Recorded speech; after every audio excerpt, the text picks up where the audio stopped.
Bonjour à tous, on se retrouve pour une nouvelle vidéo sur Foot Mercato car on apprend une information assez surprenante.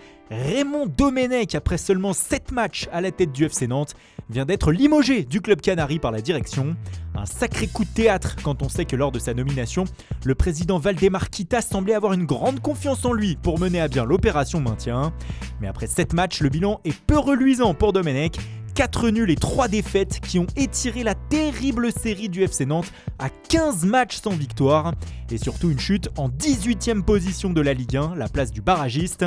En Coupe de France, la piteuse élimination à domicile contre le RC Lens aura été l'échec de trop. L'ancien sélectionneur des Bleus n'était même pas présent sur le banc, lui qui avait été testé positif au Covid-19 lundi. Le FCN est donc en grand danger et Domenech en fait les frais. Débarqué officiellement le 26 décembre dernier à la Jonelière, l'ancien sélectionneur de l'équipe de France avait déclenché une vague de contestation de la part des supporters nantais qui voyaient là une nouvelle provocation de la part du président Kita. Surtout cela avait fait l'événement en France de revoir celui que l'on avait quitté pour la dernière fois sur un banc un après-midi de juin 2010 en Afrique du Sud lors du plus gros fiasco de l'histoire des Bleus. À Nantes, Domenech n'aura donc pas réussi à gagner un seul match de championnat, laissant espérer au début une amélioration des résultats avec 3 nuls contre Rennes, Montpellier et Lens. Mais les défaites contre Metz et surtout le nul à Saint-Etienne ainsi que le dernier revers contre Lille ce week-end ont mis le doute dans la tête des dirigeants sur sa capacité à sauver le club.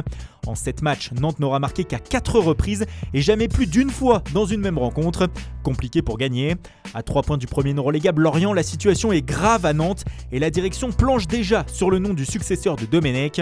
Selon le site 20 minutes, puis une confirmation de Ouest France, Antoine Camboiré serait en pole position pour prendre les rênes.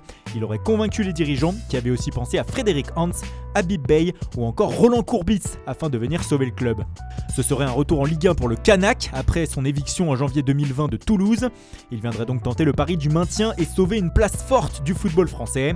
Valdemar Kita de son côté tenterait un nouveau pari et verrait débarquer sur le banc son 19e entraîneur depuis 2007, le 4e cette saison. Preuve de l'instabilité chronique qui règne à Nantes depuis que le Polonais a pris les commandes du club. Concernant Domenech, cette aventure nantaise qui n'aura débouché que sur du négatif pourrait sonner la fin de sa carrière de coach à 69 ans. À son palmarès, il pourra se targuer d'avoir fait remonter l'Olympique Lyonnais en première division en 1989, mais aussi d'avoir emmené l'équipe de France en finale de la Coupe du Monde en 2006. Mais les années 2008-2010 avec les Bleus et ce retour manqué à Nantes laisseront sans doute une trace indélébile et négative à son CV. Voilà, c'est tout pour le moment. Pour vous rappeler l'information qui vient de tomber, Raymond Domenech, après seulement 7 matchs sur le banc de Nantes, s'est fait limoger de son poste d'entraîneur du FCN. Dites-nous ce que vous en pensez dans les commentaires. Nous, on se dit à très vite pour une nouvelle vidéo sur Foot Mercato.